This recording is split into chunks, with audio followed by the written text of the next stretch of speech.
2026 നിങ്ങളൊരു സ്റ്റുഡൻറ്റ് വിസയിൽ കാനഡയിലേക്ക് വരാൻ ആഗ്രഹിക്കുന്ന ഒരാളാണെങ്കിൽ ഒരു കാരണവശാലും കാനഡയിലേക്ക് വരാതിരിക്കുന്നതാണ് ഏറ്റവും നല്ലത് എന്നാണ് എൻ്റെ അഭിപ്രായം. കാരണം 2026 ഇമിഗ്രേഷൻ പ്ലാൻ പ്രഖ്യാപിച്ചപ്പോൾ വെറും 1,50,000 പേരെ മാത്രമേ സ്റ്റുഡൻറ്റ് വിസയിൽ കാനഡയിലേക്ക് കൊണ്ടുവരാൻ ഉദ്ദേശിക്കുന്നുള്ളൂ. എന്ന് പറയുമ്പോൾ 2025 ഏകദേശം 3,05,000 പേരെ ഗവൺമെൻറ് കാനഡയിലേക്ക് ഒരു സ്റ്റുഡൻറ്റ് വിസയിലേക്ക് കൊണ്ടുവന്ന സമയത്താണ് അതിൻ്റെ നേർപകുതി ഏകദേശം 1,50,000 പേരെന്ന് പറയുന്നത്. ഇതുകൂടാതെ തന്നെ നിങ്ങൾ ഒരു ഇന്ത്യയിൽ നിന്നാണ് ഒരു ആപ്ലിക്കേഷൻ സബ്മിറ്റ് ചെയ്യുന്നതെങ്കിൽ നിങ്ങളുടെ ആപ്ലിക്കേഷൻ്റെ റിജക്ഷൻ റേറ്റ് ഏകദേശം 74% റിജക്ഷൻ വരാനുള്ള സാധ്യത കൂടിയിട്ടുണ്ട് എന്നാണ് പുതിയ കണക്കുകൾ സൂചിപ്പിക്കുന്നത്. സ്റ്റുഡൻറ്റ് വിസയിൽ വരാൻ ആഗ്രഹിക്കുന്നവർക്ക് എന്തൊക്കെ മാറ്റങ്ങളാണ് ഇപ്പം പുതിയതായിട്ടുണ്ടായിരിക്കുന്നത്?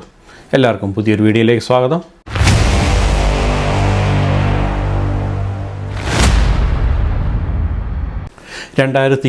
ഓഗസ്റ്റിൽ മാത്രം ഏകദേശം 74% ഒരു ആപ്ലിക്കേഷൻ റിജക്ഷനാണ് ഉണ്ടായിരിക്കുന്നത്. അതും ഇന്ത്യയിൽ നിന്ന് മാത്രം. ഓൾ ഓവർ ദ വേൾഡിലെ ഒരു റിജക്ഷൻ റേറ്റ് എന്ന് പറയുമ്പോൾ വെറും 40% ഉള്ള സ്ഥലത്താണ് ഇന്ത്യയുടെ ആപ്ലിക്കേഷൻ സബ്മിറ്റ് ചെയ്തവരുടെ എല്ലാം ഏകദേശം ഒരു 74% റിജക്ഷൻ റേറ്റ് വന്നേക്കുന്നത്. ഇതുകൂടാതെ തന്നെ ചൈന എന്ന് പറഞ്ഞു കഴിഞ്ഞാൽ ഇന്ത്യ കഴിഞ്ഞാൽ ഏറ്റവും കൂടുതൽ സ്റ്റുഡൻസൊക്കെ കാനഡയിൽ പഠിക്കാൻ വരുന്ന ഒരു സ്ഥലമാണ്. അങ്ങനെയുള്ള ചൈനയിൽ നിന്നുള്ള ആപ്ലിക്കേഷൻ റിജക്ഷൻ റേറ്റ് എന്ന് പറയുന്നത് വെറും 24%. എന്നാൽ ഇന്ത്യയുടെ ആപ്ലിക്കേഷൻ സബ്മിറ്റ് ചെയ്തവരുടെയാണ് ഏറ്റവും കൂടുതൽ റിജക്ഷൻ വന്നേക്കുന്നത്. ഇതിന് പല കാരണങ്ങളും ഉണ്ടാവാം. എല്ലാവർക്കും അറിയാവുന്നതാണ് കാനഡയിൽ ഒരു ആൻറ്റി ഇമിഗ്രൻറ്റ് പ്രൊട്ടസ്റ്റൊക്കെ നടക്കുന്നു എന്നുള്ളത്. അവരെല്ലാം മെയിനായിട്ട് പറയുന്നത് ഒരു രാജ്യത്തെ ആൾക്കാരെ മാത്രമേ കാനഡയിലേക്ക് കൊണ്ടുവരുന്നുള്ളൂ ഗവൺമെൻറ് എന്നുള്ളതാണ്. ഇന്ത്യയിലുള്ള ആൾക്കാരാണ് ഏറ്റവും കൂടുതൽ കാനഡയിലെ സ്റ്റുഡൻറ്റ് വിസയിലൊക്കെ വരുന്നത്. അങ്ങനെയുള്ള ആൾക്കാർ മുഴുവൻ വന്നു കഴിയുമ്പോൾ അവരെല്ലാം ഒരു കമ്മ്യൂണിറ്റി ഫോം ചെയ്യുകയും അത് കനേഡിയൻസിന് കൂടുതൽ പ്രശ്നം ഉണ്ടാക്കുകയൊക്കെ ചെയ്യുന്നുണ്ട് എന്ന് പറയുന്നതിൻ്റെ അടിസ്ഥാനത്തിൽ ഗവൺമെൻറ് ഇന്ത്യയിൽ നിന്നുള്ള ആപ്ലിക്കേഷൻ അത്ര ഇനിയും ആൾക്കാരെ അപ്രൂവ് ചെയ്ത് കൊടുക്കണ്ട എന്നാണ് തീരുമാനിച്ചിരിക്കുന്നത്. അതുകൊണ്ട് തന്നെ 2025 ഓഗസ്റ്റിൽ ഏകദേശം 4,500 ആപ്ലിക്കേഷൻ ഇന്ത്യക്കാർ സ്റ്റുഡൻറ്റ് വിസയിലേക്ക് വരാൻ വേണ്ടി സബ്മിറ്റ് ചെയ്തപ്പോൾ വെറും 1,200 ആപ്ലിക്കേഷൻ മാത്രമേ ഗവൺമെൻറ് അക്സെപ്റ്റ് ചെയ്തിട്ടുള്ളൂ.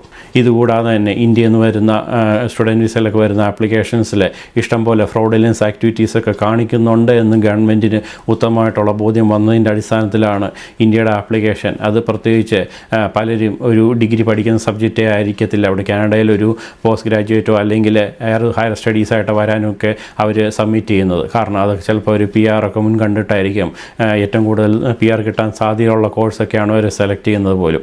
പക്ഷേ അവർ നാട്ടിൽ ഇന്ത്യയിൽ പഠിച്ചിട്ടുള്ള ഒരു പ്രോഗ്രാമിൻ്റെ ഒരു കണ്ടിന്യൂഷനേ അല്ല എന്നൊക്കെ മനസ്സിലാക്കിയത് കൊണ്ടാണ് ഗവൺമെൻറ് അങ്ങനെയുള്ള ആപ്ലിക്കേഷൻ വരുന്നവരെ എല്ലാം റിജക്റ്റ് ചെയ്യുന്നത്. ഇതുകൂടാതെ തന്നെ നേരത്തെയൊക്കെ പല രീതിയിലുള്ള ഒരു ഫ്രോഡുലൻസ് കാണിച്ചിട്ട്, അതായത് വീട്ടിലൊക്കെ ഇഷ്ടംപോലെ കാശുണ്ട്, കാനഡയിൽ വന്നു കഴിഞ്ഞാലും ഒരു പാർട്ട് ടൈം ജോലിയൊന്നും കിട്ടിയില്ലെങ്കിൽ പോലും സപ്പോർട്ട് ചെയ്യാനൊക്കെ വീട്ടിലെ ആൾക്കാരുണ്ട് എന്നൊക്കെ ഫേക്കായിട്ടുള്ള പല ഡോക്യുമെൻറ്റ്സും സബ്മിറ്റ് ചെയ്തിട്ടായിരുന്നു ആപ്ലിക്കേഷന് ഒരു വിസയ്ക്ക് വേണ്ടി അപ്രൂവലിന് വെക്കുന്നത്.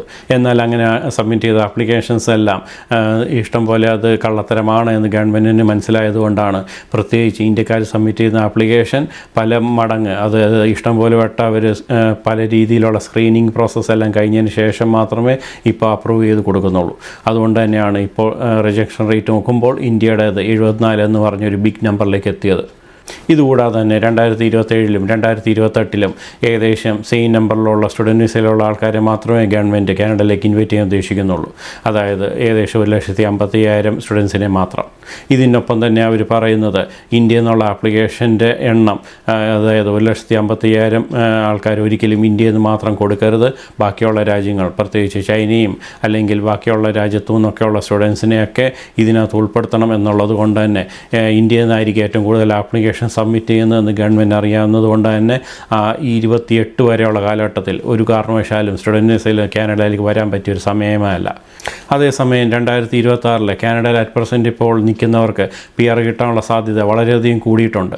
അതിൻ്റെ മെയിൻ കാര്യം എന്ന് പറയുന്നത് 2025-നെ വെച്ച് നോക്കുമ്പോൾ 2026 നമ്പറുകൾ ഏകദേശം ഒരു ചെറിയ രീതിയിൽ കുറച്ചൊക്കെ കുറവുണ്ടെങ്കിൽ പോലും ഒരു PNP-ലോ അല്ലെങ്കിൽ പുതിയ പൈലറ്റ് പ്രോഗ്രാമിലോ ഇതുകൂടാതെ തന്നെ കാനഡയിലെ ഒരു എക്കണോമിയെ ബൂസ്റ്റ് ചെയ്യുന്ന രീതിയിലുള്ള ജോലി ചെയ്യുന്നവർക്കൊക്കെ PR ഗവൺമെൻറ് കൊടുക്കും എന്നുള്ള രീതിയിലാണ് ഇമിഗ്രേഷൻ്റെ പുതിയൊരു പ്ലാൻ ഗവൺമെൻറ് പ്രഖ്യാപിച്ചത്. അതുകൊണ്ട് തന്നെ കാനഡയിൽ അറ്റ് പ്രസൻറ്റ് ഇപ്പോൾ നിൽക്കുന്നവർക്ക് ഇതൊരു നല്ല സുവർണാവസരം തന്നെയാണ്. അതേപോലെ തന്നെ ഇൻ്റർനാഷണൽ സ്റ്റുഡൻസായിട്ട് കാനഡയിലേക്ക് വരാൻ ആഗ്രഹിക്കുന്നവർ ഏകദേശം 2028-ന് ശേഷം അന്നത്തെ രീതിയിൽ, അതായത് ഇമിഗ്രേഷൻ പ്ലാൻ ഇനി എങ്ങനെ ആയിരിക്കും എന്ന് ഗവൺമെൻറ് പ്രഖ്യാപിച്ചതിന് ശേഷം സ്റ്റുഡൻറ്റ് വിസയിലാണ് വരാൻ ആഗ്രഹിക്കുന്നതെങ്കിൽ അന്നേരം വരികയായിരിക്കും ഏറ്റവും നല്ലത്.